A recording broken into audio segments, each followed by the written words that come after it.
សួស្តីបងប្អូនទាំងអស់គ្នានេះគឺជាវិធីដែលខ្ញុំបង្ហាញពីរបៀបយើងចាប់ location ឡើងវិញនៅពេលណាយើងចូលទៅ check in អញ្ចឹងឧទាហរណ៍ថា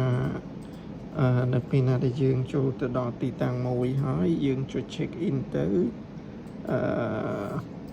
វាអាចចាប់ location ប្រាប់ថាយើងខ្វាយនេះតែយើងបានធ្វើការ update ពីមុនមកហើយអញ្ចឹងទី1យើងអាចធ្វើការចង់ដឹងថាមួយវាប្រាប់ថាទីតាំងនេះមិនត្រឹមត្រូវទេអញ្ចឹងយើងអាចចុចនៅលើសញ្ញាព្រួយនេះដើម្បីមើលទីតាំងដែលយើងឈរហើយនិងទីតាំងដែលវាបាន set នៅក្នុង system អញ្ចឹងណាអញ្ចឹងវាប្រាប់ពីចំណុចដែលយើងឈរហើយនិងគោលដៅអញ្ចឹងយើងមើលទៅថានៅចិត្តនៅឆ្ងាយអីយើងអាចស្រេដើរទៅចិត្តនឹងឬក៏អីចឹងទៅមួយវិញទៀតប្រសិនបើយើងចុចចឹងហើយយើង check in ចឹងហើយនៅតែសួរ update location ដែលយើងបាន update ហើយអញ្ចឹងយើងអាចចុចដើម្បីឲ្យវាចាប់ location ម្ដងទៀតដោយចុចលើសញ្ញាព្រួយនេះ